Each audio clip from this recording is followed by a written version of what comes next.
Привет, друзья! Сегодня пятница, 25 декабря, это Михаил Серкелей и новый выпуск Наугта Лайф. Сегодня Рождество по новому стилю. Поздравляю тех, кто отмечает этот праздник. Ну а мы, как обычно, подводим итоги уходящей недели и комментируем самые важные события прошедших 7 дней. Теперь же официально, со всеми полномочиями, без приставки, избранный Майя Санду президент Республики Молдова. На этой неделе Гагаузская автономия отмечает свою 26-ю годовщину. Самое время подумать, к чему мы пришли за это время. Ирина Влах созвала традиционную ежегодную пресс-конференцию, где представила результаты своей деятельности, к которым, на наш взгляд, имеет опосредованное отношение. Итак, поехали. Вчера Майя Санду принесла присягу в качестве президента Республики Молдова. С сегодняшнего дня в Молдове новый президент. Инаугурация прошла во Дворце Республики. Нельзя не отметить, что впервые в истории Молдовы 3 из 4 важных институтов возглавляют женщины. Это председатель Конституционного суда Домника Маноли, председатель парламента Зинаида Гречаной и президент страны Майя Санду. Исторический момент для нашей страны, не так ли? В своей инаугурационной речи президент несколько слов сказала на русском, гагаузском, украинском и болгарском языках. Давайте послушаем. Дорогие граждане, я буду бороться против тех, которые нас обкрадывают и доводят до нищеты. Я буду действовать в интересах всех граждан, чтобы повысить уровень жизни и вселить уверенность в завтрашнем дне. Я буду голосом людей і буду вимагати від відповідальних державних установ вирішувати проблеми громадян. Б'ян çalışan ki devletin her bir vatandaşı duyabilse ani bizde cevapçili devlet yönetmesi var. Аз ще уважавам култура и традициите на всеки една общност. Dragi cetățeni!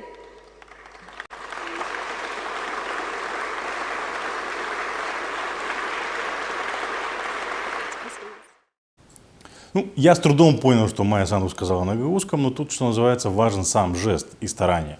Инаугурация Санду была намного скромнее по сравнению с инаугурацией Ирины Влах в 2019 году. Шоу, которое устроила Влах, ему могли бы позавидовать даже звезды Голливуда. Ну и Санду, судя по всему, не сторонник бессмысленных расходов и пиара ради очередной фотосессии. Сама Башкан Гагаузии не присутствовала на церемонии инаугурации, сказала, что ее не пригласили. Если Ирину Влах не пригласили на инаугурацию нового президента, это, скажем прямо, не красит Башкана и не очень хорошо для региона. Судя по всему, одиозное поведение Ирины Влах во время избирательной кампании и заносчивость после выборов не остались незамеченными. Организацией церемонии инаугурации занимался аппарат президента Додона, а он сам не ленился давать комментарии на эту тему по поводу и без повода. При этом сам Игорь Додон, политический босс Влах, как и депутаты от партии социалистов, решили проигнорировать церемонию инаугурации. Но Молдова не была бы Молдовой, если бы передача власти от старого президента новому прошла как по маслу, гладко, без лишних слов. Вместо этого бывший президент Игорь Додон устроил бессмысленное шоу из своего ухода.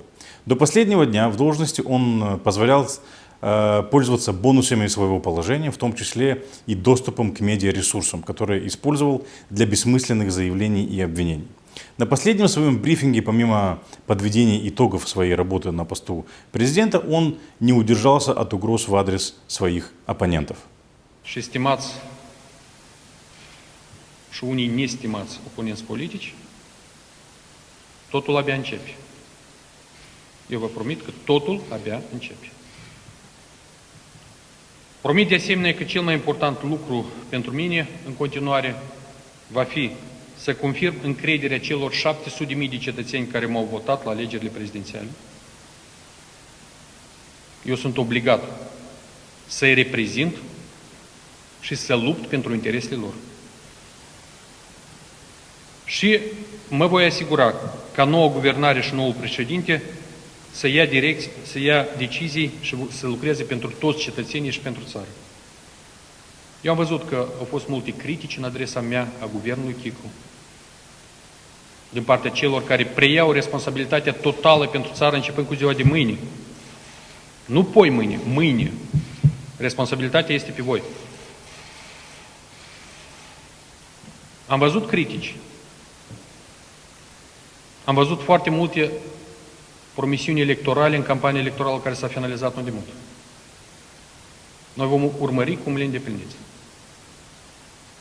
Și o să vrem să înțelegem, a fost demagogie electorală sau sunteți oameni responsabili? Noi o să vă ajutăm să fiți responsabili. Știm cum. Все только начинается, угрожает Дадон. Этот человек в 2016 году стал президентом благодаря помощи мафии. Когда она перестала ему помогать, он проиграл выборы с разгромным, можно сказать, результатом. Ну, уйди ты спокойно. Но нет, наверное, задача не в этом. Задача сделать так, чтобы у нового президента ничего не получилось. Даже то, что соответствует интересам, в том числе и интересам избирателей Дадона. Художник-карикатурист Алекс Бурец очень точно отобразил настроение в обществе по поводу поведения Дадона после выборов и перед своим уходом с поста президента. При всем при этом Дадон несколько раз повторил, что с сегодняшнего дня Майя Санду несет ответственность за все, что происходит в стране. Это как так? У него парламентское большинство и правительство, у нее президентский мандат с ограниченными полномочиями. Он собирается стать главой крупнейшей парламентской партии, а она будет за все нести ответственность. Очередная манипуляция от Игоря Дадона, которую он и его пропагандоны не ленятся повторять как мантру последние несколько недель. И тут самое время вспомнить, чем запомнился Игорь Дадон на посту президента. Прежде всего, он запомнился как президент, которого отключали на 5 минут, когда это было нужно. Он не сопротивлялся. Он запомнился офшорами, через которые финансировалась его партия, служением интересам иностранного государства, кульком от Плохотнюка. Игорь Дадон также запомнился тем, что при его президентстве в Молдове были вопиющие случаи нарушения прав человека. Нельзя не вспомнить убийство Андрея Брагуцы в тюрьме и высылку 7 турецких учителей. Он, конечно, не избивал Андрея Брагуца до смерти и не грузил турецких учителей в самолет, но он даже не осудил преступления, совершенные против этих людей. На посту президента Игорь Дадон служил не стране и ее народу, а узким интересам криминальных групп, грабивших и, судя по всему, продолжающих грабить эту страну. Он служил Плохотнюку, создал коалицию с Шором. И Плохотнюк, и Шор, на минуточку, главные обвиняемые в деле о краже миллиарда. Дадон создал коалицию с Шором уже после того, как был вынесен обвинительный приговор. Но судебный процесс над Шором почему-то не заканчивается. Дадон не сделал ничего, чтобы дело о краже миллиарда завершилось в пользу государства. Я думаю, история Дадона Республики Молдова еще не закончилась. Он, к сожалению, успеет нагадить еще во многих местах и много раз. Дадон так разошелся в своем политическом промискуитете, что даже, казалось бы, ручной премьер Кику не выдержал и подал в отставку. Более того, ушли не только министры, но и некоторые государственные секретари, в том числе Министерство здравоохранения и финансов. Наверное, люди не готовы брать на себя возрастающие риски, а риски очень высокие, потому что в управлении страной участвуют люди, ограбившие банковскую систему. По Конституции, в случае отставки премьера, правительство выполняет свои функции до назначения нового председателя Кабинета министров. Кику заявил, что будет исполнять обязанности премьера до назначения нового правительства. После отставки правительство выполняет только функции управления общественными делами и не может выходить с законодательными инициативами в парламент. Кику заявил, что подал в отставку для того, чтобы спровоцировать досрочные парламентские выборы. Парламент может быть распущен в случае, если он не утвердит новое правительство в течение 45 дней и только после 2 неудавшихся попыток. Парламент Молдовы ушел на зимние каникулы и соберется лишь в феврале. Каким образом будет назначено правительство в таких условиях, сложно сказать. Игорь Дадон тоже заявляет, что отставка правительства – это шаг к досрочным парламентским выборам. Хочет Дадон досрочных парламентских выборов или нет, сложно сказать. Скорее всего, хочет, но только после того, как создаст для себя более благоприятную ситуацию. Идти на парламентские выборы после разгрома на президентских выборах для него, очевидно, не вариант. Поэтому он создает для себя эти благоприятные условия и неблагоприятные условия для Майи Санду. Поэтому накануне, в том числе и во время знаменитого ночного заседания, парламент принял ряд популистских законов, которые, скорее всего, очень скоро потопят молдавскую экономику, если не будут отменены. О них мы говорили в предыдущем выпуске. Перед досрочными выборами ПСРМ будет вовсю хвалиться своими популистскими законами, а Майя Санду, как выражается Игорь Дадон, нести ответственность за все, что происходит в стране. Теперь Дадон может отчитаться перед своими московскими кураторами, куда он вылетел вчера. Принят дефицитный бюджет, правительство ушло в отставку, подорвана система социальных и пенсионных выплат, Нацбанк загрузили возвратом миллиарда. Западные партнеры хотят помочь, но не могут. В стране нет правительства, не с кем вести переговоры.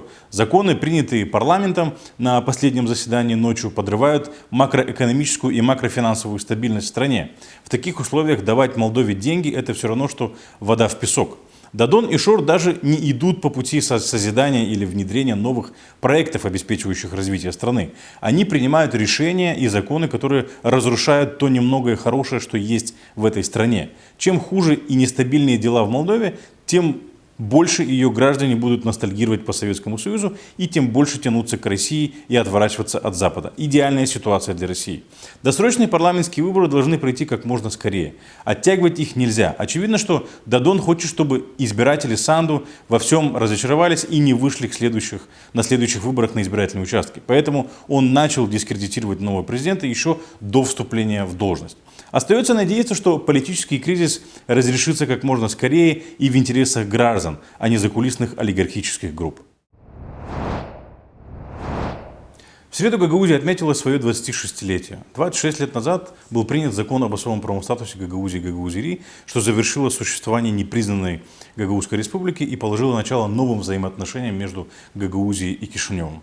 В этом году в КГУ, как обычно, провели торжественное собрание. Также традиционно гагаузские чиновники и народные избранники возложили траурные гвоздики у многолетней таблички, которая оповещает о том, что на ее месте должен быть памятник мужеству гагаузскому народу. На торжественном собрании, как водится, выступающие восторгались мудрости гагаузского и молдавского народа, призвали к единству и пожелали Гагаузии долгие лета. День создания гагаузской автономии, казалось бы, главный праздник в истории гагаузского народа, почему-то не стал настоящим праздником для гагаузов. И в этом вина исключительно властей автономии, причем не только нынешних, но и предыдущих, которые предпочитали устраивать мероприятия, похожие больше на съезд КПСС, с бесконечными, скучными и повторяющимися год от года речами. Этот день не стал праздником, возможно, потому что спустя 26 лет особо похвастаться нечем. Тут самое время подвести некие итоги и подумать о том, куда мы пришли и чего достигли как автономия. Гагаузия начиналась как антирумынская и просоветская история. Триггером протестов в Гагаузии стали заявления в Кишиневе об объединении с Румынией и сильная румынофобия гагаузов, которую культивировали в советский период. Поэтому МССР не участвовал в референдуме о сохранении союзного государства, организованного Горбачевым, а Гагаузия участвовала. Ну а дальше мы все помним, что случилось. Развал СССР, создание независимой республики Молдова и принятие закона об особом правовом статусе Гагаузии и Гагаузии. Тогда антирумынские и просоветские настроения работали, и люди не понимали, что СССР долго существовать не сможет и его не сохранить. Мы также не понимали, что объединение с Румынией невозможно. Многие из нас это поняли потом, но тогда мы этого не понимали, потому что границы были закрыты, информация о том, что творится в соседнем государстве, была очень мало, и мало кто из нас вообще был в Румынии. Но спустя 26 лет риторика гагаузских политиков не изменилась. Несмотря на то, что информации, а также понимания дел в мире и регионе все больше. Нас также запугивают Румынии и культивируют реваншистские настроения, которые еще очень сильны в Гагаузии. Таким образом, гагаузская автономия в самой Гагаузии рассматривалась и рассматривается как защитный механизм от объединения с Румынией, а также как инструмент для сохранения статуса русскоязычного региона. Международное сообщество и Кишинев, в свою очередь, руководствовались иными мотивами, когда поддержали идею создания гагаузской автономии. Ими двигала идея сохранения и развития культуры, языка и самобытности гагаузского народа. Для этого автономии были предоставлены экономические и политические полномочия. Но спустя 26 лет мы видим, что гагаузский язык и культура не развиваются, люди на гагаузском говорят все меньше. Гагаузский так и не стал рабочим языком для органов власти Гагаузии. Гагаузия не стала центром гагаузов всего мира. Она даже перестала быть домом для многих гагаузов, родившихся здесь. За 26 лет мы не ответили на главный вопрос, кто такие гагаузы, от кого они произошли. Напомню, что на данный момент существует около 20 версий происхождения гагаузов. Ну и поскольку нам в Гагаузии удалось добиться не только культурной и языковой автономии, но также политической и экономической, гагаузская история должна была стать также историей про экономическое и социальное развитие. Но, несмотря на особый правовой статус, Гагаузия не стала развитие других регионов страны. Почему?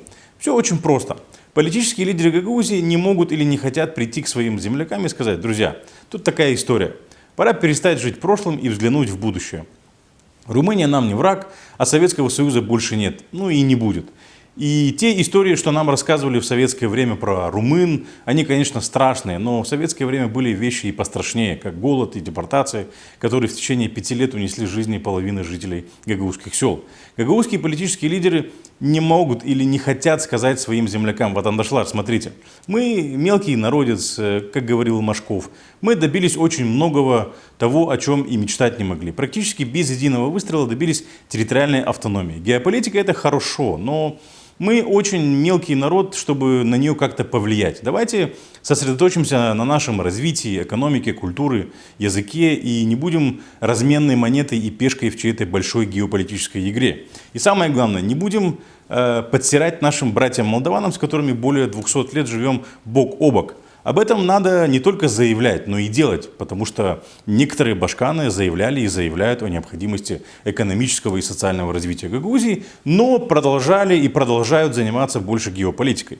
Они не могут сказать своим землякам: давайте не будем проводить референдумы, которые не принесут нам никаких дивидендов, а дадут повод обвинять нас в сепаратизме. Давайте не будем требовать от Кишинева федерализации Молдовы.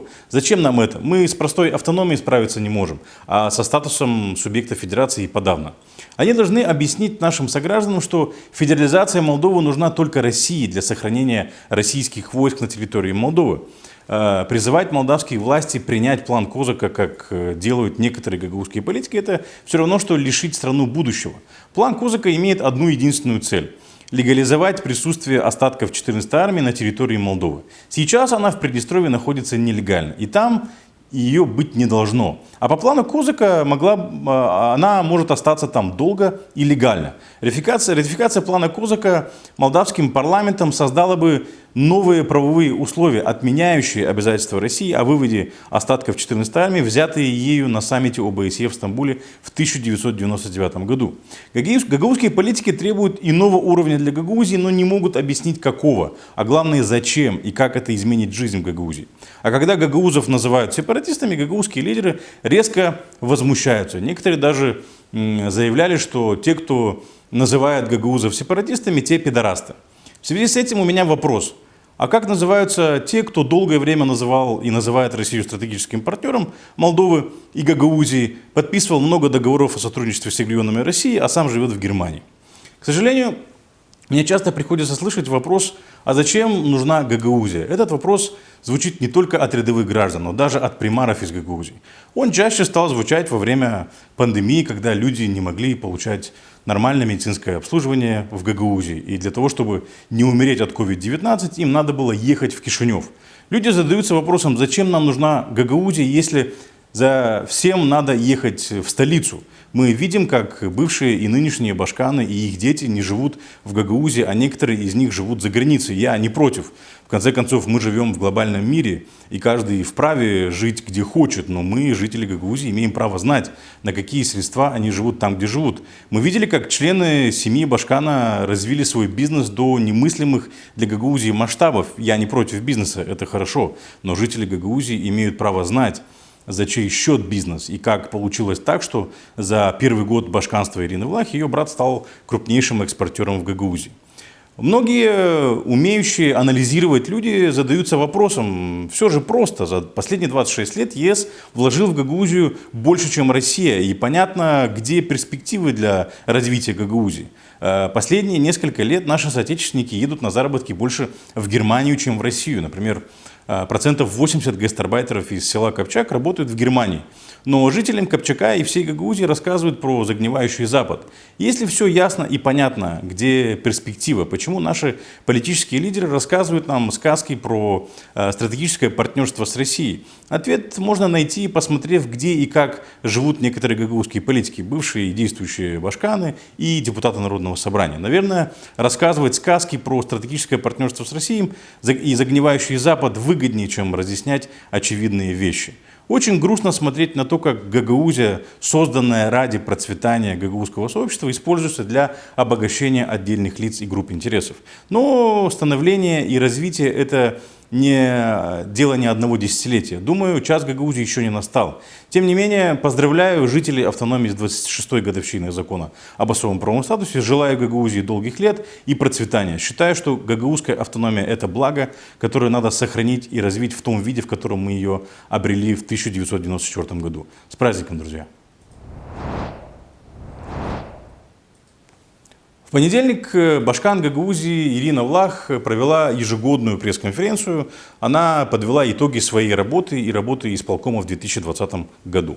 Предваряя комментарии, почему на конференции не было журналистов сайта Нокта, спешу ответить, что есть дела поважнее. Роль журналистов – информировать своих читателей о важных событиях в стране и мире, а не быть массовкой для очередной фотосессии Ирины Влах. Да простят меня журналисты, присутствовавшие на этой пресс-конференции. Башкан Гагаузии должна организовывать пресс-конференции не раз в год, а желательно каждую неделю и отвечать на вопросы журналистов по тем вопросам, которые интересуют журналистов, а не Ирину Влах, и тогда, когда журналисты ищут ответов. Тем не менее, мы посмотрели эту пресс-конференцию и готовы ее прокомментировать. Надеемся получить ответы на наши вопросы и комментарии. Если коротко, то Ирина Влах рассказала нам о том, как исполком прекрасно справился и вообще какие они молодцы. Первое, что бросилось в глаза, это заявление о том, что ее команда не занимается политикой, а социально-экономическим развитием. Давайте посмотрим. Вы все знаете, что наша команда в исполнительном комитете начала свою работу в 2015 году. И когда мы выиграли выборы, то мы приняли для себя решение, что мы не будем заниматься политикой, а все свои силы будем направлять на социально-экономическое развитие нашей автономии. Вот так вот Влах не занимается политикой. Вы в это верите? Хотелось бы внести некую ясность. Давайте определимся, что такое политика.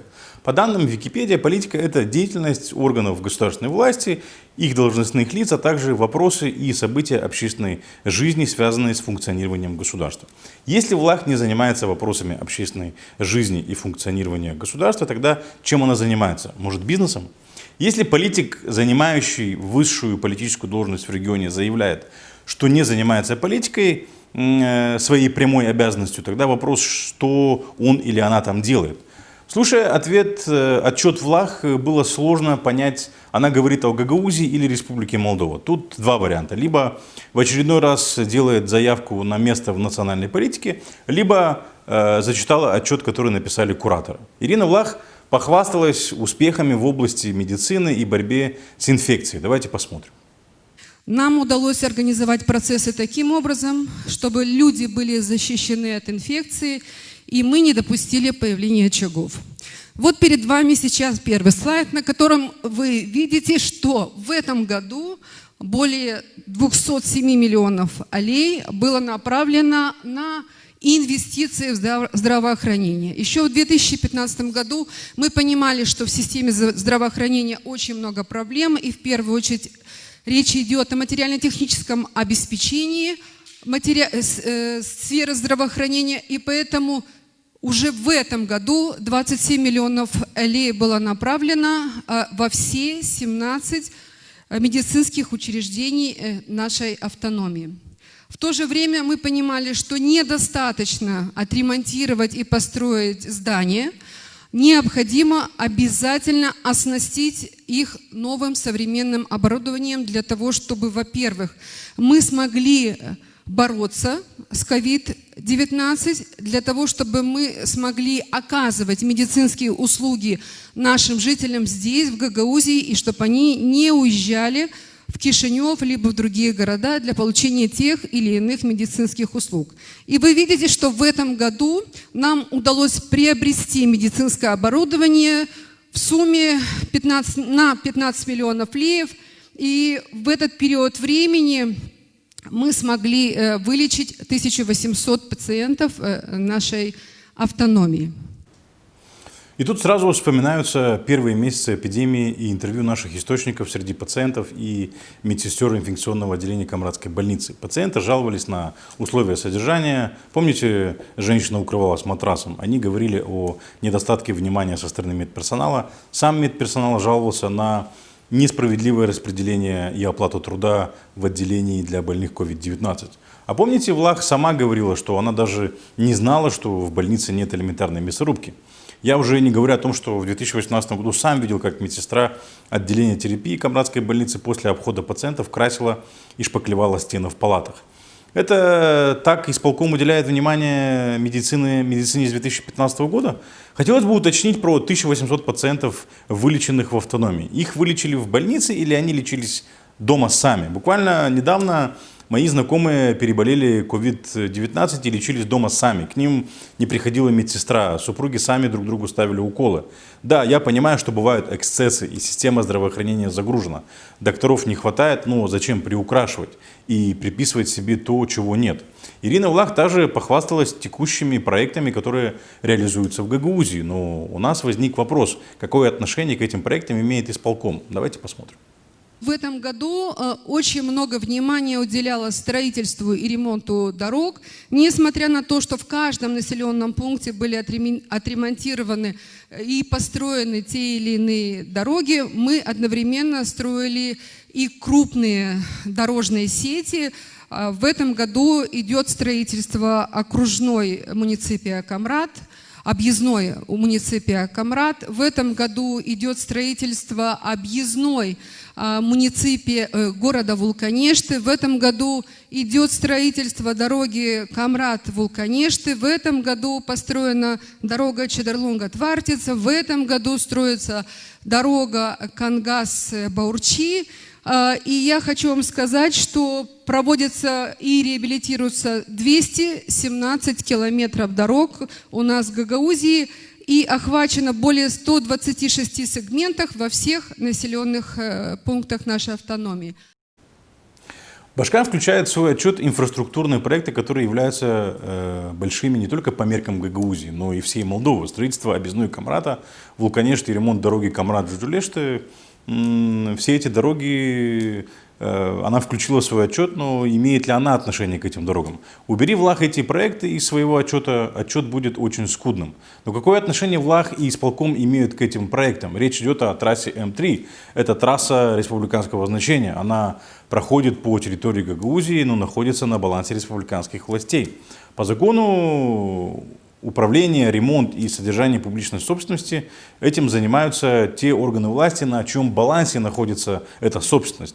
Трасса М3 не находится на балансе исполкома и Гагаузии. Тогда какое отношение к строительству объездных и ремонту этой трассы имеет исполком? И в чем заслуга Ирины Влах и исполкома в этом проекте? Они что, вели переговоры о выделении финансирования на строительство и ремонт трассы М3? Сомневаюсь. Включает в свой отчет строительство этой дороги только потому, что она проходит по территории Гагаузии, это не совсем серьезно. Еще один пункт отчета Ирины Влах, который вызвал у нас вопросы, это ремонт и строительство водопроводов и канализации. Давайте посмотрим. Мы с вами реально понимаем, что у каждого жителя в 2020 году должна быть вода, должна быть канализация, должны быть все коммуникации, которые позволяли бы себя чувствовать комфортно. Нам еще много надо работать в этом направлении, но хочу отметить результат работы этого года и сказать о том, что в этом году было проинвестировано около 24 миллионов лей в строительство сетей водоснабжения, канализации в городе Камрате и в 8 населенных пунктах нашей автономии. Ну тут, что называется, нет слов. Давайте вспомним коллектор камрадской канализации. Как вы знаете, 95% сточных вод Камрата попадают прямо в реку Ялпуг из-за неисправного коллектора. От этого страдает не только Камрад, но и другие населенные пункты Гагаузии. Это экологическая катастрофа регионального масштаба. Это вопрос, по которому исполком и Башкан должны были обозначить свою позицию и взять на себя всю ответственность по устранению источника загрязнения реки Ялпуг. Но мы не видели, чтобы Влах и исполком как-нибудь вовлекались в решение этой проблемы. Примар Камрата, однопартиец Влах, еще осенью 2019 года обещал, что коллектор будет отремонтирован до декабря 2019 года. Уже декабрь 2020 года, а ВОЗ и ныне там. А может, Влах не волнует экологические проблемы, загрязняющие окружающую среду и урон, который это наносит общественному здоровью? В отчете Ирины Влах мы не услышали ни слова про окружающую среду, но мы много услышали про индустриализацию.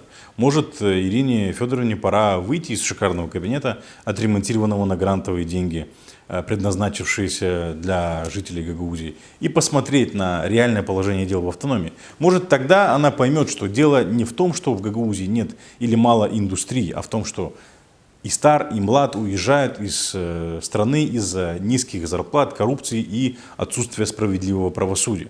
И другой вопрос. А кто решил, что Гагаузии нужна индустриализация? И как такой маленький регион с населением в 150 тысяч человек будет конкурировать с индустриальными державами? И если уж говорить об индустриализации, о какой индустрии идет речь? Если жители Гагаузии захочет работать на заводе и получить хорошую зарплату, он сядет в самолет или автобус и поедет в Германию. Благо, у многих есть болгарские или румынские паспорта. И его не остановят заявления Башкана, что не надо уезжать. А что делать с традиционными занятиями гагаузов? Мы что, отказываемся от животноводства? То, чем гагаузы занимались веками, мы отказываемся от туризма. Вместо этого мы что делаем? Распахиваем всю землю под кукурузу, пшеницу, ячмень и подсолнух для экспорта. Мы и дальше будем приглашать сюда предприятия типа Фуджикура, охотников за дешевой рабочей силой. Что значит индустриализация в вашем понимании? Господа из исполкома, будьте добры, разъясните. Посреди неоднократных заявлений об индустриализации, которые Влах повторяла как мантру, мы вдруг услышали совет властям Молдовы отказаться от политических конфликтов и, о боже, не вмешиваться в конфликты других стран. Давайте посмотрим. 2021 год – это должен быть год национальной экономики, социального развития нашей страны. Мы в Гагаузии, сама Гагаузия готова работать в этом направлении и надеемся, что центральные власти Республики Молдова смогут отказаться от бесполезных политических конфликтов и, конечно, сосредоточить все свои усилия на восстановлении и обеспечении экономического роста нашей страны. И мы в этом плане готовы, конечно же, быть достаточно активными. Мы все должны понимать, что наша страна маленькая страна, и нам везде нужны друзья. Везде нужны друзья. Мы должны развиваться и ни в коем случае не вовлекаться ни в какие конфликты, так как конфликты – это всегда бесполезная трата энергии, и это, как всегда, отсутствие развития. Поэтому, если мы хотим все вместе, чтобы 2021 год стал для нас хорошим годом, нам нужно все свои усилия направить на социально-экономическое развитие нашей страны. Нужно иметь хороший запас лицемерия, говоря о том, что мы должны не вмешиваться в конфликты после того, как сама поддержала Азербайджан в военном конфликте с Арменией. Помните высказывание Влах о том, что она с братьями по крови, а не по вере, которое было растиражировано турецкими социальными сетями? С каких пор глава региона провозглашает, каким будет год в стране? И как расценивать призыв Влах к национальным политикам отказаться от бесполезных конфликтов после того, что она устроила в Гагаузии перед вторым туром президентских выборов? Помните, вставая страна огромная, с фашистской силой темную и смерть врагам. Если уж Влах заговорила о бесполезных конфликтах, тогда в чем была польза для Гагаузии от ее действий перед вторым туром выборов? Конфликтов внутри страны мы пока, слава богу, не видим. Пока мы видим нежелание нового президента встречаться с Башканом Гагаузии, что неудивительно. В завершении хотелось бы обратить внимание на еще один момент с этой пресс-конференции, который подтверждает, что это всего лишь мероприятие для фотосессии. Во время пресс-конференции был задан вопрос о материальных резервах. Давайте посмотрим ответ Ирины Влах. касательно пшеницы. Это достаточно громкая такая история, у которой было очень много интерпретаций, и каждый пытался на этой теме заработать себе очки. В тот период, когда на самом деле в нашей автономии была сильнейшая засуха, я считаю, что мы приняли достаточно правильное решение, когда передали всю эту пшеницу в местные советы, передали во все населенные пункты равноценно по каждому жителю нашей автономии. И это, наверное, было очень правильно, что каждый сельский муниципальный совет принимал решение, куда направить эти материальные резервы. И из того, что я понимаю, вся пшеница была роздана, большая часть из нее была роздана жителям нашей автономии, и это была хорошей поддержкой в это сложное время. Принципиальный вопрос в ситуации с материальными резервами Гагаузии, возникший весной этого года, не в том, правильно ли поступил исполком, раздав пшеницу по примариям. И даже не в том, что исполком раздал остатки материальных резервов во время расследования спецкомиссии Народного собрания. Вопрос в том, куда делись 2 тонны этой самой пшеницы. Дело в том, что весной этого года, когда стало известно, что пшеницы нет на складе в Копчаке, где она находилась, в селе были замечены фуры, принадлежащие фирме брата Ирины Влах. Сергей Влах, как мы знаем, занимается экспортом сельхозпродукции. Совпадение? Не думаю. После этого в резервном фонде насчитали 840 тонн пшеницы, учитывая, что во время последней проверки, по словам Вадима Чубана, там было более 2000 тонн. Когда депутаты начали задавать вопросы, подчиненные Ирины Влах пытались убедить нас в том, что 2 плюс 2 равняется 10, но никого не убедили. В это время под шумок исполком в нарушении постановления Народного собрания раздал пшеницу некоторым примариям, избавившись от фонда материальных резервов продовольственной пшеницы. Как говорится, концы в воду. В этом вся суть вопроса, а не в том, нужны или не нужны Гагаузии материальные резервы. Подытоживая пресс-конференцию Ирины Влах, мы в очередной раз убедились в том, глава Гагаузии не знает проблем региона и рядовых граждан. Ее рассуждения об индустриализации мало соответствуют интересам региона. Пока глава автономии сидит в люксовом кабинете, ездит на люксовом авто в Гагаузию из Кишинева на заработки, люди уезжают отсюда, потому что им нужно обеспечить достойную жизнь своим детям. Через 2 года наступит конец мандату Ирины Влах, и ей нужно будет найти себе новое место работы. Надеемся, что поиски новой работы будут происходить не в ущерб интересам Гагаузии. Друзья, это все, что мы хотели прокомментировать на этой неделе. Поздравляю вас с Рождеством и годовщиной образования Гагаузии. Пусть в вашей жизни будет больше хороших событий и позитивных новостей. С вами был Михаил Серкили. Увидимся через неделю. Друзья, если вам нравится то, что мы делаем, поддержите нас. Станьте нашими патронами на Patreon. Вы можете сделать это, пройдя по ссылке, которую вы видите на экране. На нашей странице в Patreon вы можете выбрать один из нескольких вариантов поддержки. Мы делаем этот контент для вас. Ваша помощь позволит нам стать более устойчивыми и сохранить нашу независимость.